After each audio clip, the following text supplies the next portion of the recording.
A verdadeira história de Ford vs Ferrari é tão emocionante quanto o próprio filme. Neste vídeo, vamos explorar os eventos reais por trás da icônica rivalidade entre Ford e Ferrari, que culminou na lendária corrida de Le Mans em 1966. Descubra os desafios enfrentados, as estratégias ousadas e as personalidades marcantes que deram vida a essa disputa épica, desde os bastidores das grandes montadoras até os momentos decisivos na pista. Cada detalhe revela a verdade por trás da corrida que mudou a história do automobilismo. Se você é fã de corridas ou simplesmente ama boas histórias, esse vídeo é pra você. E aí? Bom, no vídeo de hoje eu vou contar a história que o filme se baseou, mas não é 100% real. Eu fiquei sabendo disso pesquisando a história, mas eu vou contar a história aqui pra vocês nesse vídeo. Antes de eu começar a contar a história pra vocês e Ford vs Ferrari se baseou, eu vou falar um pouco sobre Ford vs Ferrari. Fica tranquilo que nessa parte ainda não vai ter spoilers. Se tiver, vou avisar. Então vamos lá começar a falar um pouco de Ford vs Ferrari. O Henry Ford II, interpretado pelo ator Tracy Letts, estava bravo porque a Ford estava vendendo menos que o Chevy Impala. Ele decidiu falar para todos os funcionários da Ford que quem tivesse uma ideia para a Ford vender mais ficaria com emprego, e o resto, que não tivesse ideia, era para ficar em casa porque não pertencia à Ford. Um dos funcionários, chamado Lee Iacocca, interpretado pelo Jon Bernthal, teve a ideia de oferecer um contrato para a Ferrari. Esse contrato meio que uniria as empresas, e as duas empresas fariam carros que obviamente ia vender muito porque são duas empresas boas. E no filme, a Ferrari sempre se dava bem nas corridas de longa e curta duração. Então o Enzo Ferrari, interpretado pelo Remo Gironi, pergunta para o Lee: se eu quiser correr em Le Mans, eu vou correr em Le Mans? Que é tipo a corrida do filme, tipo a corrida principal do filme. Assim, o Lee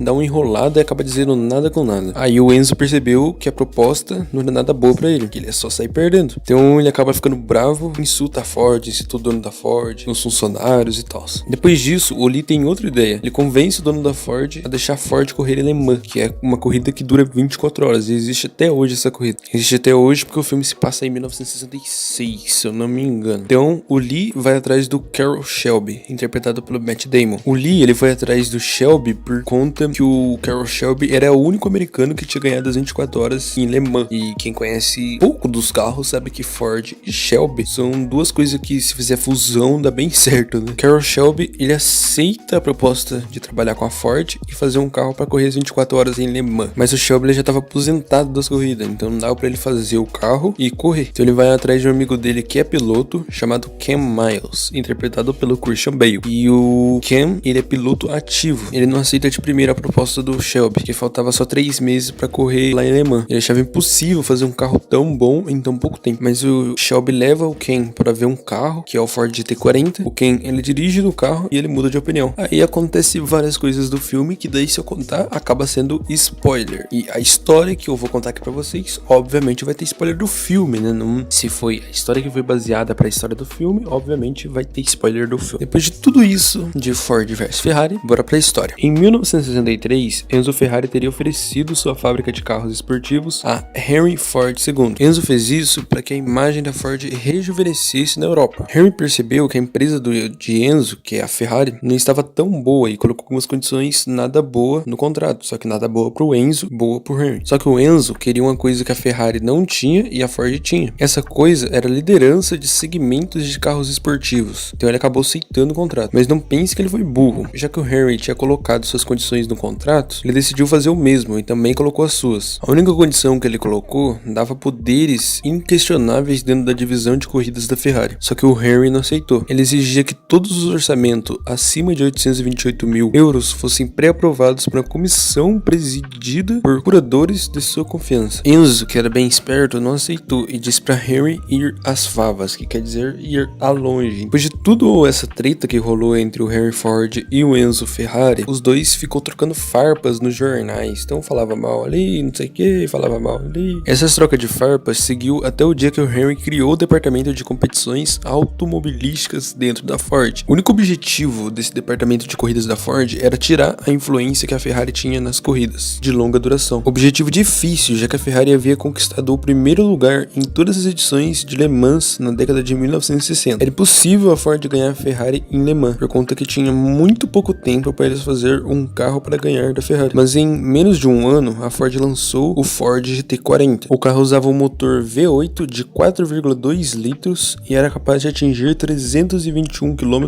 por hora. Mas o carro da Ford ficou longe da glória almejada largada. Para o Henry, o carro se mostrava instável em alta velocidade. E naquele ano de 1964, a Ferrari ganhou novamente em Le Mans. Depois de toda essa humilhação que o Henry passou, ele não desistiu. Ele queria sim tirar a influência da Ferrari nas corridas automobilísticas de longa duração. Então ele decidiu contratar o Carroll Shelby, e o Shelby chamou um amigo para ajudar ele. Carroll Shelby chamou o piloto de corridas Ken Miles para aprimorar o Ford GT40, que era um carro frágil. Ken Miles começou a trabalhar no carro e rapidamente ele descobriu as falhas do carro. Com astúcia e improviso, Ken corrigiu todas as falhas uma a uma. Em 1965, a Ford apresentou durante a corrida em Le Mans um novo carro. O carro é equipado com motores de 7 litros, uma grande melhoria, mas insuficiente para ganhar da Ferrari. A Ferrari acabou ganhando a corrida e novamente a Ford foi humilhada. Só que o Henry Ford seguiu e não desistiu de tirar a influência da Ferrari nas corridas. Ele deu carta branca para o Shelby e para o Miles, e em 1966, no circuito de La Sarthe, que é em Le Mans, os dois apresentou o Ford GT40 MKKi, uma máquina reforçada com motor V8 de 7 litros e 485 CV. A rival italiana apresentou a Ferrari 330 P3. No dia da largada, a Ford se apresentou com engenheiros e mecânicos e cerca de 9 carros. A corrida começa, as Ferraris ficaram na liderança por quase todo o dia e na madrugada também. Lembrando que a corrida em Le Mans dura 24 horas. Mas no domingo de manhã, Miles estava à frente e a Ford ficou em primeiro, segundo e terceiro lugar na corrida. A Ford assim entrou para a história como a primeira empresa norte-americana a vencer as 24 horas de Le Mans. E não foi só isso. A obra-prima de Shelby e Miles inovou as maneiras dos engenheiros de fazer carros. Nos 4 anos que se seguiram, no caso 66, 67, 68 e 1969, só os carros da Ford subiram ao pódio. E o GT40 ganhou o apelido de Ferrari Killer. Então é isso. Até o próximo vídeo. Falou!